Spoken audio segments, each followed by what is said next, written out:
because you have to learn, you know, as an entrepreneur, you've got to go with the flow. And when you start a company, when you start a business, then there is no guarantee that that business is going to go in the direction that you want it to. Now, of course, we're making the electronics smaller, we're making the headset smaller, and at the moment we're working on a defense headset that fits on an army helmet. And I started going around all the business offices and parks in Riga. And I worked around and I just knocked on every door and said, what are you doing? What are you doing now the crisis has come? Welcome, Glenn. Thank you. I'm here with Glen Grant, a entrepreneur, a military spokesperson, a coach. And today we're here to dive in and see into Glen's entrepreneurial journey. You're a man of a lot of things, Glen. Yeah. Could we talk a bit about your entrepreneurial journey and how you got to where you are now? Yeah, yes. I mean, I was in the army for a long time. And I think being entrepreneurial is a mindset. So it's very easy to... It's very easy when you live in an organisation like the army. When you work in an organisation like the army, it's very easy to sort of follow the rules, follow the follow the shape of things that have gone before. But I very early on, even in the first years, realised that actually, if I was going to go through life properly, then I had to actually break the rules and to actually to step outside things that were the norm and go in different directions. And so I quickly learnt through my sport, through my army life, that it was that you needed to sort of have this entrepreneurial spirit about volunteering, about picking up things that other people didn't want to do, about trying to fix things that were broken. And so I became noted for being someone who was a fixer, basically. In fact, I mean, one of my bosses used to, when I came into the room, he used to sing things about me, you know, savior of the universe. Na. Here comes Glen, saviour of the universe, sort of thing. And it was because I did things. And so the entrepreneurial spirit grew during the army. And I could almost say that it was one of the reasons why I left in the end, that I found that I was getting too constrained into too many people wanting to set limits on what I was doing. I was very fortunate to be, I'm going to say, very entrepreneurial in Estonia when I worked there as defence attaché, and basically I had a couple of bosses back in UK who just said, go for it. So I had hundreds of projects running, ranging everything from you know, ships coming in that I fixed, from courses, working with museums, you name it. I had something going, and when I came to Latvia, then one of my first things was working with Cesis Castle. And actually I managed to get some castle experts from UK, rebuilding castle experts, who came and actually worked with Cesis Castle and taught them about how to develop the processes to make it into something that people want to come to and want to see, you know. So, you know, the people dressed up and everything, these are the ideas that came in the early 2000s from the castle expert. I never knew there were castle experts before, but once I found out, then I had to get the money and bring them out to do this. So I think that's sort of, you know, it's an entrepreneurial attitude. It's find gaps, find spaces to move into, and then do something that's different and exciting. So that was my that came out of my army career. And then when I left, I came here to work in an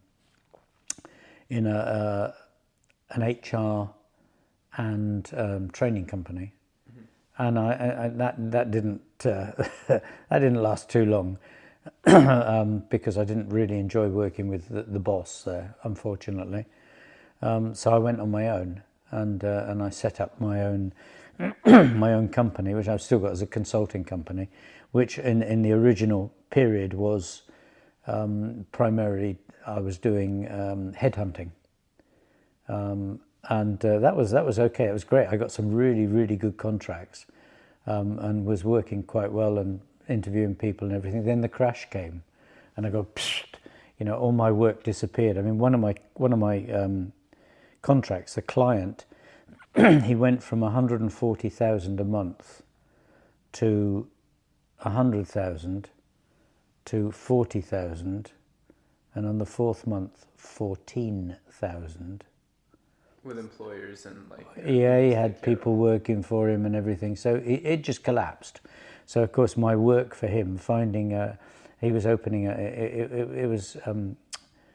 it was all to do with music and music equipment and sound equipment and everything else, and expensive hi-fi and things, and of course he was opening a second shop, and of course that all died instantly. So I had to sort of cut the contract, which was quite important, because it was my decision to cut the contract, not theirs asking me. So actually, out of the contracts that I killed, I made quite a few friends, because I didn't pressurize them into paying or anything. And then I had to make a decision myself about, okay, what do I do next? Because I thought I'd go back to UK and get a nice steady job in UK with a defence company or something, and quite a few people said, no, please stay. So okay, so then my entrepreneurial brain came back in, and I started going around all the business offices and parks in Riga, and I worked around, and I just knocked on every door and said, what are you doing? What are you doing now the crisis has come, sort of thing. And I decided that I would work for free, but give the company I worked for the opportunity to pay me if they could. So I got quite a lot of work, and I got some really interesting work doing, helping people avoiding bankruptcy. So you were like a financial consultant? Well, not so much financial as organizational. And just logic, common sense. For example, I went to one publishing firm here in Riga, and they got something like 20 magazines and staff, and they were selling selling the magazines, but also selling the advertising. And it was painfully obvious that the number one magazine was making a heavy loss. But two or three of the other magazines, so one of the gardening magazines, one of the children's magazines, were actually making a profit. So I said, bin these, get rid of them, and just stick to those. No, this is our flagship magazine. We're going to keep that. I said, well, if you keep this, you have 3 months and you're under. That's it, you're out. So cut these today, concentrate on those two that were making a profit, and 2 that were borderline. So concentrate on those 4, get rid of the others, just cut them now. They wouldn't do it. So 3 months later, company went under. And that I learned a lot from that. That people's inability, people's entrepreneurial inability to cut and run, and to actually to see what is where the money flow is, and to be sensible about the money flow. Where would this inability stem from? What is it?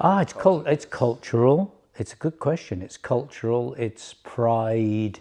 It's the what they call the founder's syndrome. This is my baby. I started this. Well, you as an entrepreneur, you can't have that. If you've got founder's syndrome badly, then it's a fair chance your company is going to die. Because you have to learn, as an entrepreneur, you've got to go with the flow. And when you start a company, when you start a business, then there is no guarantee that business is going to go in the direction that you want it to. because as you start it, as you grow it, then other people have a vision of what you're doing. The customer has a voice. The customer has the big voice. And if the customer doesn't like what you're doing, you've got to change. And you've got to go where the customer is demanding. So it's not about what you're creating, it's about what the customer needs and wants. It's about what the customer needs and wants. You create, and then the customer tells you whether you're right. and that's it. It's as simple as that. And then you have to go where the customer wants. Now, if you're very, very, very clever, of which most of us are not, then you can shape everything. You have a vision and you can shape it. Yeah, look at Facebook. You can shape it and the customer follows you. But how many people are there that can do that? And the answer is very, very few. Most people have to actually to go where the customer leads. And so I was doing that, and I think I worked in maybe over 3 years. I worked inside something like 25, 30 companies, ranging from telecoms in Lithuania to insurance in Latvia, publishing in Latvia and UK, concrete in Latvia. I actually took over and ran a concrete flooring company in Latvia for a few months, and then handed it back to the boss, who'd had enough of me being aggressive and pushing things around. But we came out of it back in profit by changing all sorts of things with contracts, changing how the processes worked inside, changing the focus of people, much more delegation of responsibility to the project managers, this sort of thing. So I came away happy boy from that, and it's got me quite a lot of work since, and a bizarre amount of people dealing in concrete on my LinkedIn, where I still get invitations to concrete seminars and things like this, even 10, 14 years, 14 years later. But okay, I made some good friends, and that was an interesting time. But then basically, so then my entrepreneurial activity was basically consulting at that stage, and it was a focus of understanding who needed it and why, and often being quite aggressive in my sales into them, because some people don't understand that they need help. What are some things in sales? Do you use a sales script? What are some things you do in sales? No, I've got sales is wisdom, perceived wisdom from other people that have done it, and there are one or two things that I learnt. Two things that I learned. The first of all is that you should never judge whether someone wants your product. Because even if you're selling bizarrely horrible green jackets, and I'm now quoting, bizarrely horrible, the worst and ugliest green jackets in the world, there are people who are going to parties and pop groups who need your green jacket. So you should never assume that what you have is not wanted by someone. What you have to do is, your job is to make sure that those people know that you've got these green jackets, even if they are horrible. So it's no good if you keep them quiet, then you'll never sell them. So don't assume that what you have is not wanted by someone, because there is someone out there who wants what you've got. The key is to get it in front of them. So that's the first thing. And I had quite a lot of time thinking about this, and of course there was, I had discussions with people about this fact, and the fact is that very often the product that you're selling is not the best, but it fits the market, it fits the customer, whether that's because of the price, whether that's because of the fun factor, whether it's because of the the time of year. Doesn't matter, I mean, whether it's funny gloves, it doesn't matter. You just got to get your product out there and say it's great. That's it. Let them worry about whether they like it or not you. And so with concrete,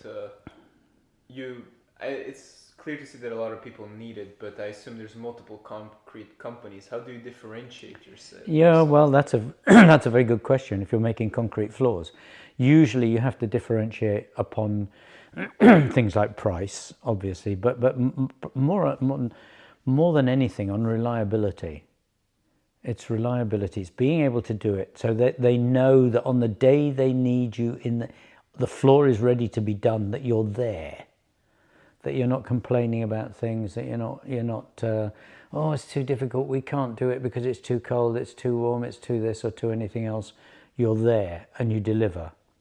And then when you've delivered, it looks as they want it to look.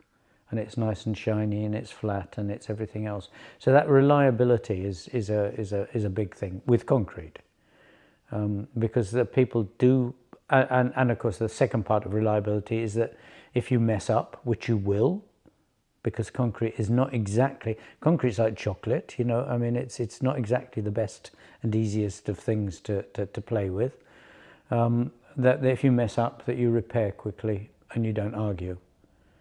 And that's, again, that's part of the reliability, that they have trust in you being there, that they're not saying, oh, he's made a mess of it, and you say, well, you know, we didn't make him. No, we made it, you know, there's something wrong with it, I'll be there tomorrow. So it's like the fast and quick process. The fast and quick of fixing, yeah. The faster and the immediate taking of responsibility. Immediate taking of responsibility, not you know, not no. Well, you know, it does this sometimes. No, I'll be there tomorrow. Sorry, I'll be there tomorrow. At what time are you going to be in there? 9 o'clock. I'll be there 9. And if that means you've got to get on a plane tonight to Stockholm, you get on a plane tonight to Stockholm, because reliability and trust are two of the major components with complex systems. When you're selling complex systems, reliability and trust are not necessarily the same for Rimi selling gloves in the winter. Although people do want a reliable glove, and they do want it that you know, that they're not being sold two left hands or two right hands, you know, that they do fit. But with complex systems, when you're selling things like that, then reliability and trust are the two biggies. Because people are putting themselves in your hands for a lot of money.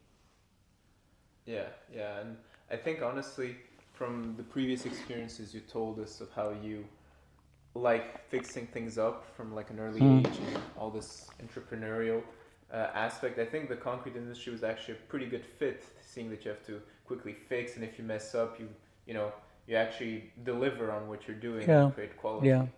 No, you're absolutely right. You're absolutely right on that.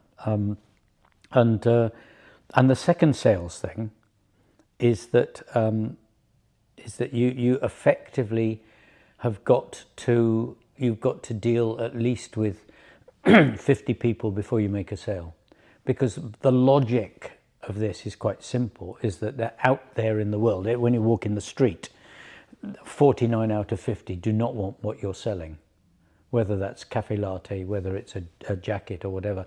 And in fact, the numbers, the more complex and the more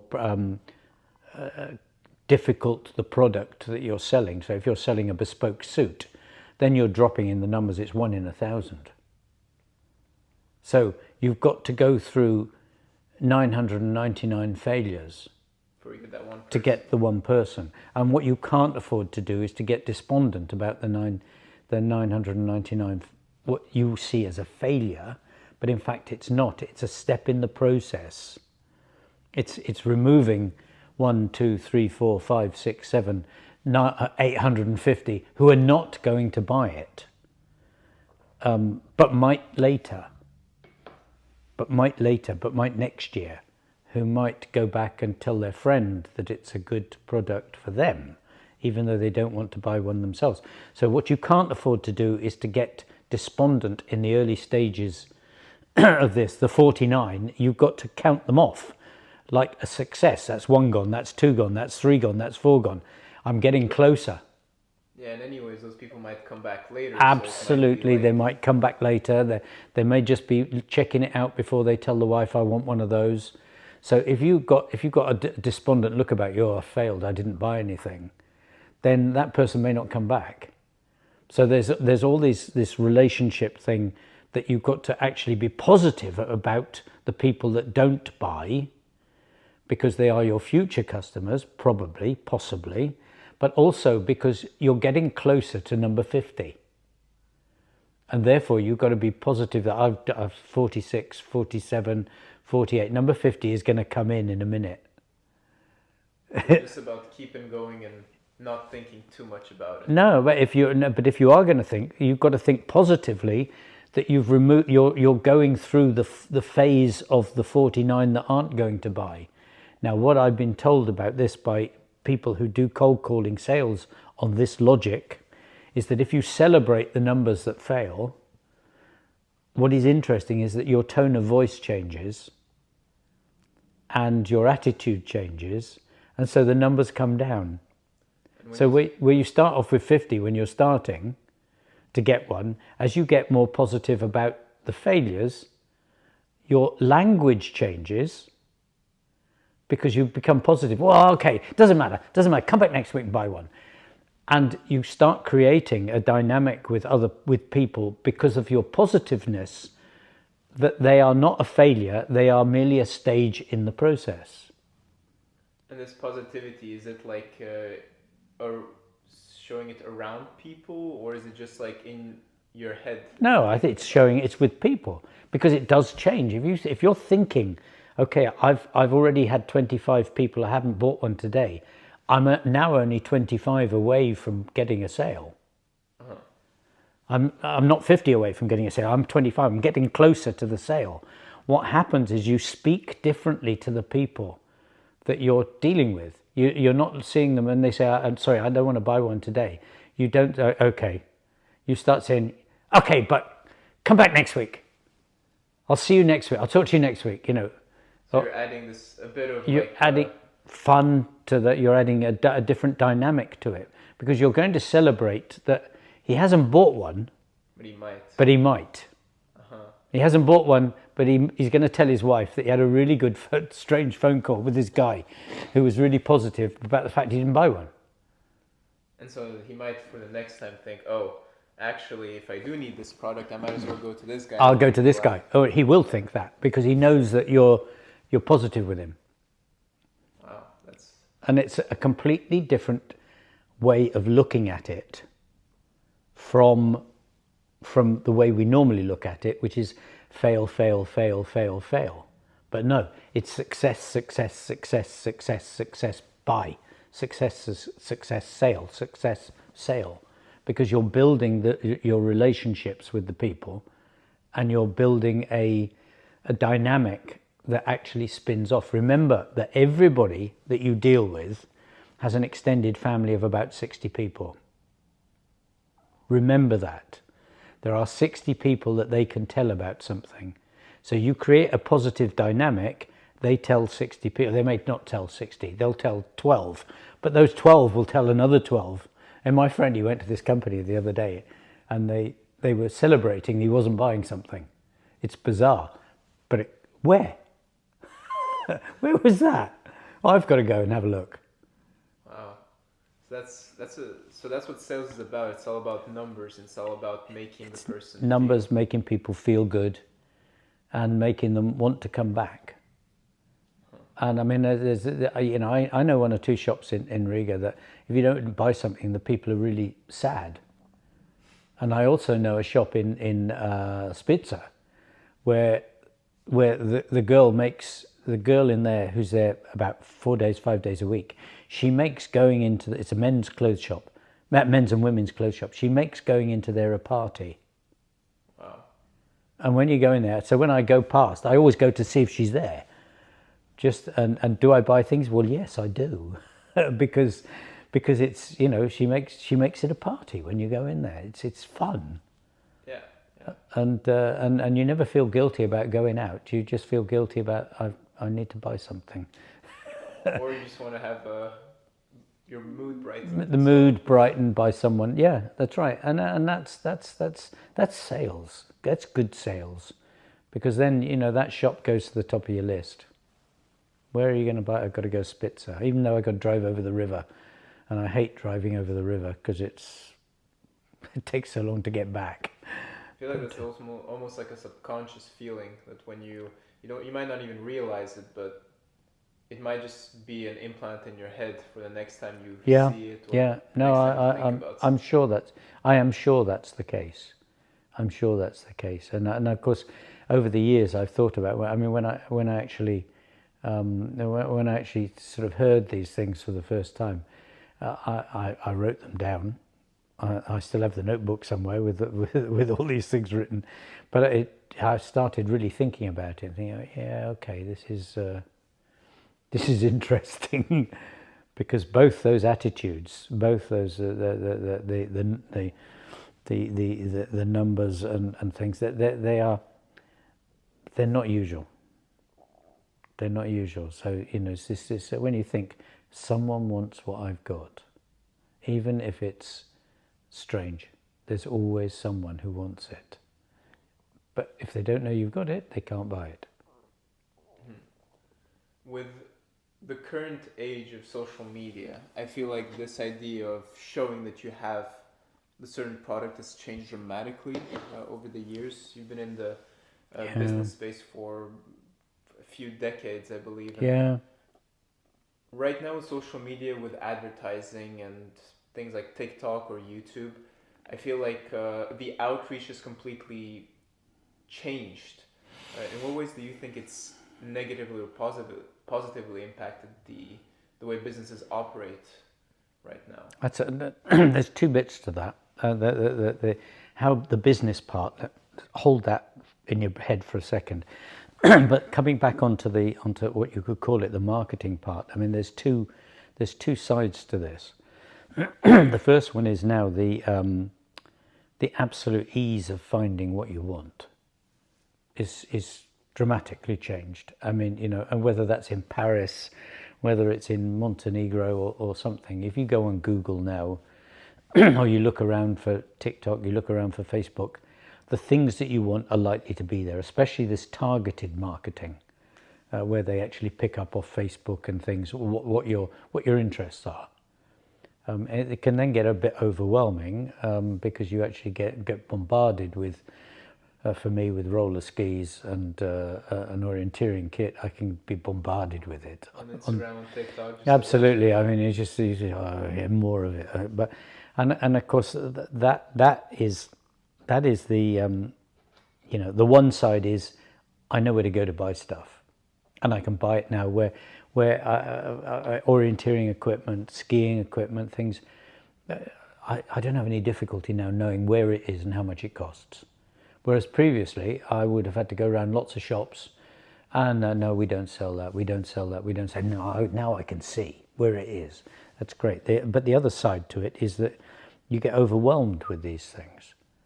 And there's just so many adverts for stuff. And things that you don't want as well, that they somehow, I mean, this is the beauty for me of the failure of social media, is that despite the fact it manages to pick up what I want, it also manages to pick up 1,000 things that I don't want. I have no idea where they assume that I would want this, but I get bombarded with it as well, just the same. So there's the good side and the bad side. Now, what has it done for companies? Well, it's certainly opened up the possibility for people all over the world to sell things in a way they couldn't. I mean, whether that's jam from Estonia or pieces of something that you want from Cambodia or whatever. Now you can buy it. Now, of course, there is always the challenge of trust for your money, trust with giving you money, quality, and things like that. But some companies are overcoming that. And they're working quite hard, and they're international companies, and you look at it and say, okay, I can trust this. The biggest area of lack of trust, quite clearly, is China. And this is interesting to me, because I've got some entrepreneurial friends in China, and there is a real problem there. Is that you know there's still too much of that. You just can't be sure of what you're going to get is what you want. But having said that, I know people who are buying things from China that are world class, and where the quality doesn't drop, and that they are very serious about what they're selling and things, and that ranges from technical things like glass and to chemicals. So there are people in China that actually do deliver and we would never know about them except for the internet. We'd never have found them at all. Companies in UK and Latvia and France would never have found those companies in China but for the internet. So it's actually done that. It's opened up these things, but as I say, it has caused problems. And of course, would you buy anything from Nigeria? Probably not. I would need to see that. I would need to have the right discussions with people in China, maybe even going there, if I was going to buy something serious. Yeah, I feel like a lot of in China used to be, I believe, and still is a major producer of a lot of products, but I feel like I've heard things shifting a little bit. Some of the production is now moving more to India and countries like that. I saw Apple changed is trying to negotiate or is already in the negotiation of changing some of their production to India over China. So I think, and I'm not sure if that's necessarily a quality product or for the quality and the time, but I think there's a lot of changes right now in this whole manufacturing industry. Yeah, there is, and there will be more. I mean, still, there are a lot of companies trying to bring things back in-house.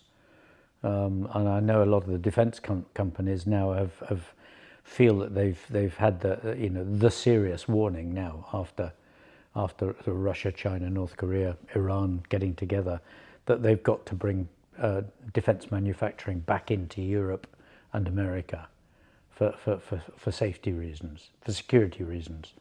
So I think that there will be other changes, other people making the same sort of change. Although there are still, the Ukrainian front line is still almost completely using Chinese-made drones, because that's the only place you can get the numbers. Mm-hmm. And also, I believe, a lot of the technical manufacturing is most likely done in China. I feel like that is going to take a long time to move out of there, simply because the systems and the places already have that all in place. Yeah, they've got it set up, and they can set up. I mean, the thing about China is scale, is the ability to scale to huge numbers. And, I mean, people with companies with 600 or 700 people genuinely think they've got a small company. Think along those lines in Latvia. So yeah, and it's these things are interesting, and that's that whole thing about the internet and marketing, and how do you market and sell and bring trust to what you're doing is actually quite a challenge. It's quite a challenge, and I look at a lot of adverts, and I think that a lot of times people are failing. They just don't manage to make that human connection that actually makes the thing trustworthy, and you're sure about what you're going to get is what you want. Now, I mean, I was talking to a girl in UK yesterday about this very subject, that she wanted to buy something for Ukraine, and the company, she sent the money, and then the company replied to her that, sorry, we don't have that product now, even though it was on the internet. So she paid the money. She said, I want my money back. And they said, no, we'd much rather you bought something else. So she said, right, please go on LinkedIn, look at my name, and understand that I am actually an international journalist. And if you don't want your company all over the media, I suggest within an hour you send my money back. 1 hour later, her money was back because they realized it was a scam. scam, put things on there, take the money, and then try to get someone to buy a second-rate product for the same money, or another product for the same money. So it's just getting the money. But had she not been a journalist, they wouldn't have given her the money back, or they'd have demanded she bought something, and then probably that she'd never have got the money back. Now, she then went to a second company to buy the said product, and she sent the money, and then they then emailed her and said, now the problem is, just so you know, that the product that you've bought actually hasn't got European plugs and things on it. It's got a Chinese plug. So if you want to use this, you can only use it, well, or to buy the adapter, which is another €1,000 or whatever the figure was. So she said, well, do you actually have the product that I want with the European plugs and the European voltage and everything? They said, oh yes, we have that, but it's €2,000 more. And she said, hang on, you've just advertised it as the product at that price. I wish it at that price, not a cheating one. The product that you advertise at that price, I want at that price. Because, by the way, I am an international journalist. Please look at my name on LinkedIn. And if you don't send me that, then you are going to be a company that is very, very, very popular amongst media who looking for people who scam.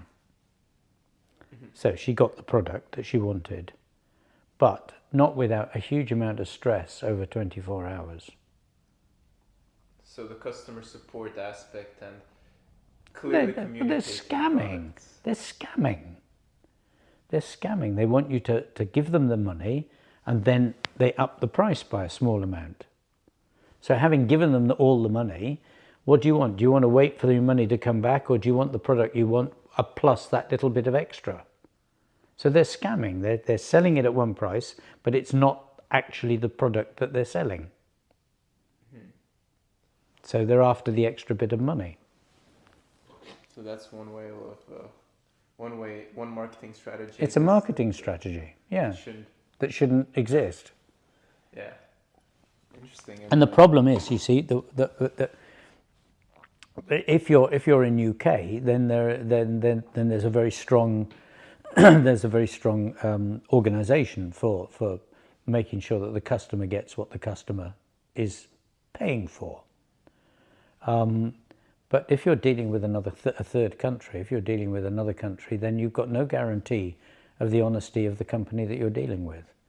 And do you really want to be working to try and get something back from Vietnam or somewhere else? Now, US, it'll be straightforward, almost certainly straightforward. Most European countries, almost certainly straightforward. Ukraine, not so straightforward yet. Belarus, definitely not straightforward.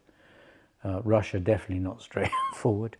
So you know, now that the old adage of let the buyer beware is a very strong one, that you still should not, despite the wonders and the multiple colours of the internet and the wondrousness of the adverts, you still got to take it. So you need to double check everything. Double check everything. Double check everything. Yeah.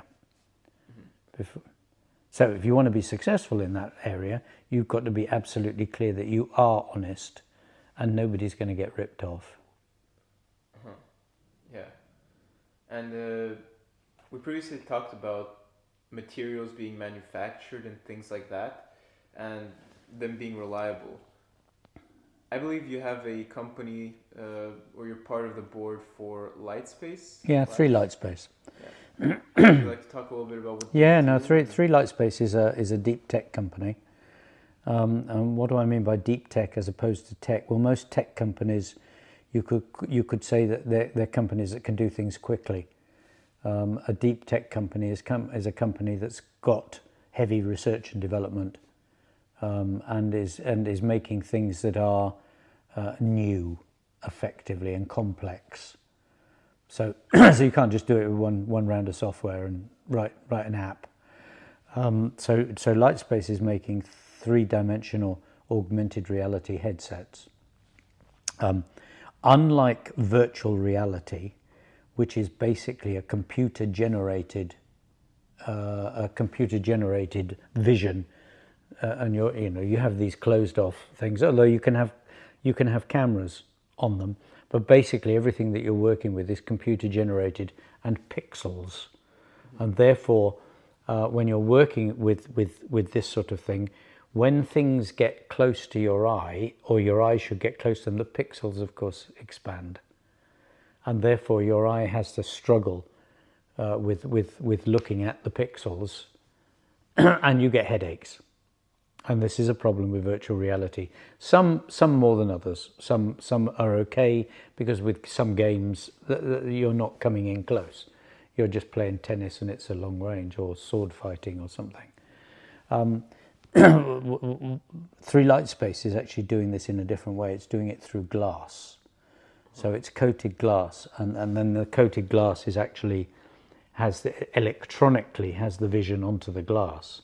So when you're looking at the glass, your eye can adjust. And what are the other materials normally made from? Well, then the others are not glass. They're a computer screen.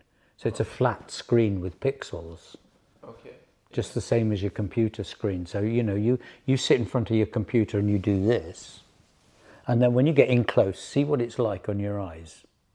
Yeah, the resolution. The resolution and everything, and and if you sit there like this on your computer screen, I promise you'll have a headache pretty quickly, because your eyes are trying to adjust to all this. You can't see what they're trying to adjust to because they're pixels, but they are trying to adjust. Now, when it's glass, when it's a picture on glass, so 3 or 4 pictures on glass, the eye just adjusts normally, just the same as I'm looking at you and the piano you. My eyes can do it like this, so it looks at the 4 layers of glass, and so it picks it up normally. So you get, the word is close eye accommodation, technical words. Now that's okay.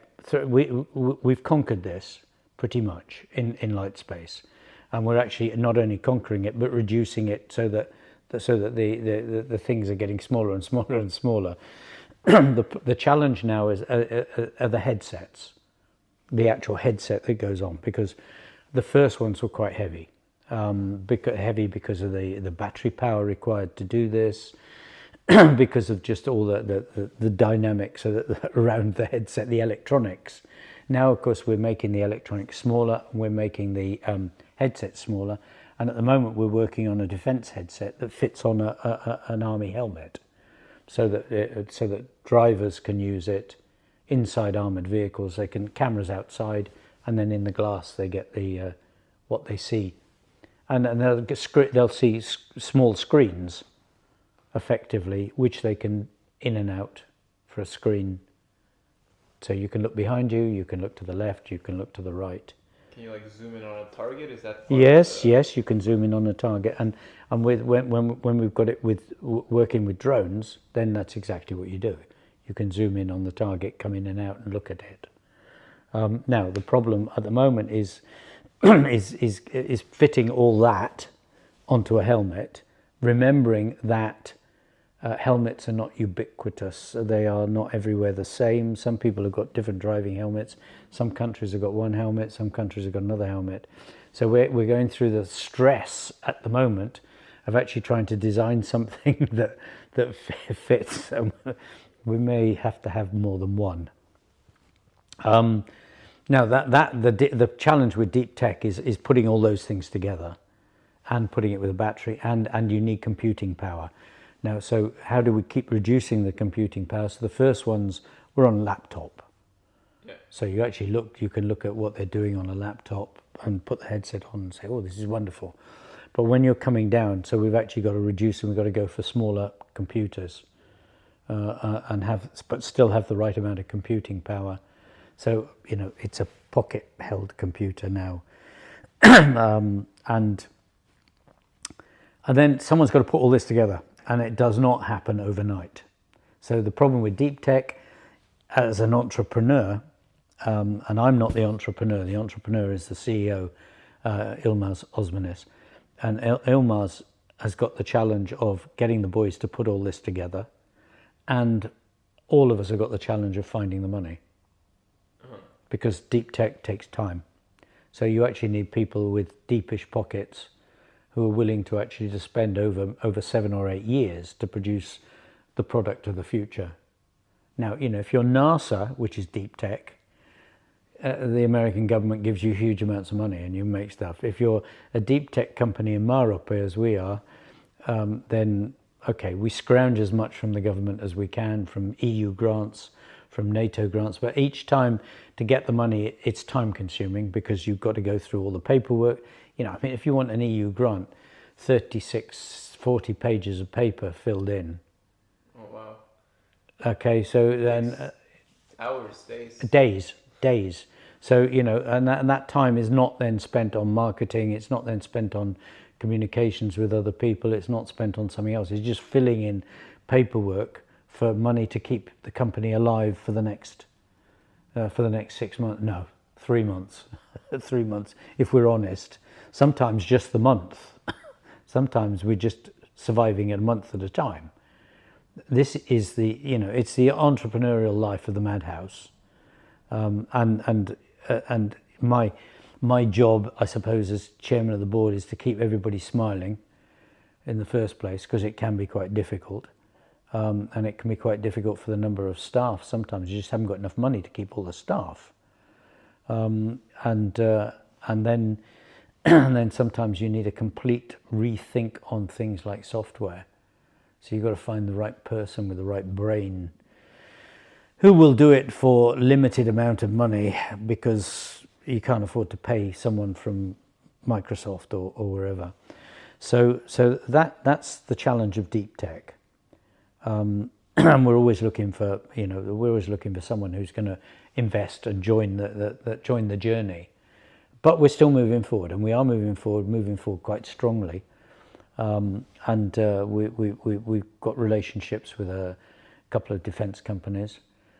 We have relationships with medical companies, so they can use the helmet for operations by having multiple inputs of information inside, scans, X-rays, this sort of thing in your eyes, so that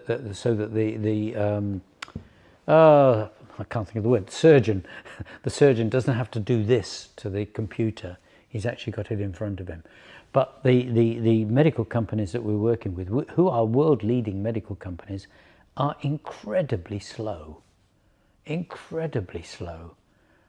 So it's a challenge for us, because we're working. Slows in how, like, their software systems? No, everything. Just the organization and structure and relationships and things. They're just slow, because they're big. So multiple levels of agreement. Then it goes to the lawyers, and then it goes to the finance department, and then it comes back to the lawyers, and then it goes to the bosses again. Do we really want to pay this money for a stupid headset from some people in Latvia? You can see it. You can hear the wheels turning and clicking. but there is huge market for high quality headsets, for us to deliver something that is of absolutely the best. But again, it's deep tech. It's slow, and it's made slower by the relationship points, because we need more money to modify something for each one, because it's not this is a bespoke piece of equipment. It's not something you have on the table at home. It's each piece of work. It's got to be crafted, in effect, for the task that's required. Because glass may be like this, but then the rest of it, what the software is, what the power consumption, what is going to be the computing power that's needed to make it work, they're all different. So it's highly customizable. Highly customizable, yeah. And I believe I actually saw recently there was a surgeon who completed like a first operation. I might be wrong using one of those. We've there have been people that are actually trying to do operations in other countries, helping someone by the cameras are in another country and then you have it in the headset. So it has been done. And this is one of the things we're looking at. And then, of course, one of the things we're looking at for the front line is actually doing military is having so the camera can be on the person and then the surgeon can see it and actually say, you need to do this, you need to do that, you need to do this. And that will be a huge market for the military, huge. But we've got to get the money for it, and we've got to get we've got to get the time as well, because at the moment we're focusing on a couple of key areas with partners who are willing to actually pay for the work. So we have to focus on those first. And if we get the right partner, then we can actually expand the number in the team and move on and do different work for someone else. And speed up the whole process. And speed up the process, yeah. Although a lot of the things we're doing, it's hard to speed them up because you've still got to design, you've still got to put it together, you've still got to trial it to make sure that it works. And I was in the company 3 weeks ago, and there were 4 of the guys all around one headset. They were saying, they trialed something and it didn't come out as they wanted it to. So they're all sort of brainstorming what to do now, which is research and development. It's normal research and development. Things do not go as you expect them to do all the time. So you have to have this brainstorming, change something, back again, trial it again, and see what happens. But it's but the good thing is that the guys are positive. The guys were positive about it. I mean, this is a normal stage of research and development. Quite the tedious process overall. I don't think it's tedious actually. It's tedious is the wrong word. It's actually quite exciting for people that are in the business, because you get the successes and a failure. The failure is what you go home and you don't sleep at night for. So that's the job. That's the job for making something that is deep tech. It's exciting when you see the thing work, and you got the headset on, and you got the colours and the pictures and you can see the 3D and you look at it. I mean, it's flipping brilliant. It's great. And so you've tried different prototypes, and which prototypes are you currently, when you're testing right now, which one are you heading the most into? Defence. Headsets. Yeah, headsets for drivers and commanders, and headsets for drone operators. Those are the way to go products for us at the moment. And then as a backup, you also have not as a backup, but as other alternatives, you also have the medical. Yeah, the medical things are just slowly grinding on, and we need them to take a bit of initiative initiative and give us more money, because you can't do anything without money, and that's the entrepreneur's nightmare. Yeah, is the finance, and it's even more of a struggle, because we know there are people out there who have who have the money and who want to do something, but it's very, very difficult when you're working with big organizations like let's just say US Army, that we know that they've got the money for this, huge amounts, but then you can't find the right person, because you can't find the person who actually knows how to release the money. You go to conferences and you meet the techies who have no link to the money at all. So where is that person? It's a real struggle. So I market on LinkedIn and talk about things. I do podcasts and just say, sooner or later someone is going to say, we need that. I can help. I need that headset that's in Marope. Wow, those sound really, really cool. It sounds like there's a lot of. I'd like to try one on, honestly. That's easy. That's easy done. That's easily done. And that's not a problem. And I mean, one of the things we're actually looking at, we've been saying, is finding people, entrepreneurs who are willing to take one of the old headsets and do something with it, because we still have 1 or 2 of the old ones. The first ones. So I've actually got one in Kiev at the moment with a guy who is looking at it for the possibility of, he's thinking about the possibility of using it for people with post-traumatic stress disorder, of actually putting images in their brain so that they have got the images there in front of them, and then they can talk about it to the psychologist, because it's really difficult for the psychologist to understand what are those images, what are you actually talking about.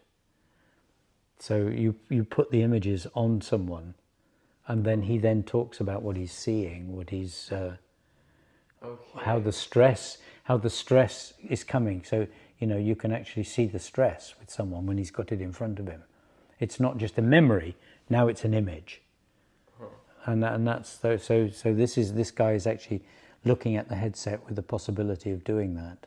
But that means we've got to find a company that's got images, or we pick up games, possibly, but although the games are not so realistic.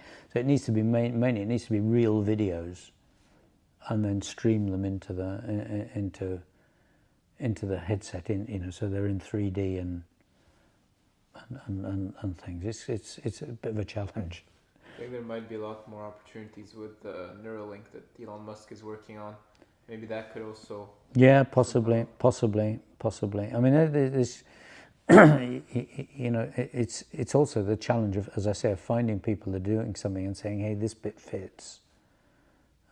It's not easy at all.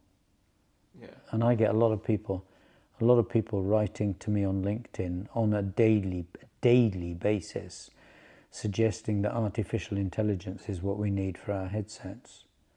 But of course, they don't come with any money, nor do they usually come with any idea. They just think, oh, we can do artificial intelligence software. Cool. We've got more partners that can do that than we can shake a stick at. I feel like right now it's like the AI rush. It's the AI rush, yes. It's you're absolutely right. It's the AI rush, and it'll go away once people realise that it needs a bit of thinking about. Yeah, I feel like a lot of companies right now, when you look at and break down the actual code for a lot of software companies, I feel like most of it is run by like ChatGPT actually. So and they just stick the AI kind of like name, and everybody's like buying into it because, well, it has this... It's got the name. It's got the name, yeah. So yeah. When in reality they could just use most of the tools that are free or already have a subscription, and it would do most of the job for you. So that's a very interesting thing I'm seeing in the SaaS software space right now. Yeah. Wow. But yeah, that's Will that do? I think that'll do that. That was a great podcast. I think I've learned a lot. I hope you watching have learned a lot. And check out LightSpace. Check out Glen Grant on LinkedIn. Yeah, LinkedIn and Facebook and a few others. Any social medias? Yeah, pretty much. Check him out. I'll leave a link to his LinkedIn in the description. And yeah, thank you very much, Glenn. It was a pleasure Not at all. having you. Thank you, sir. A good interview. Thank you. I enjoyed it.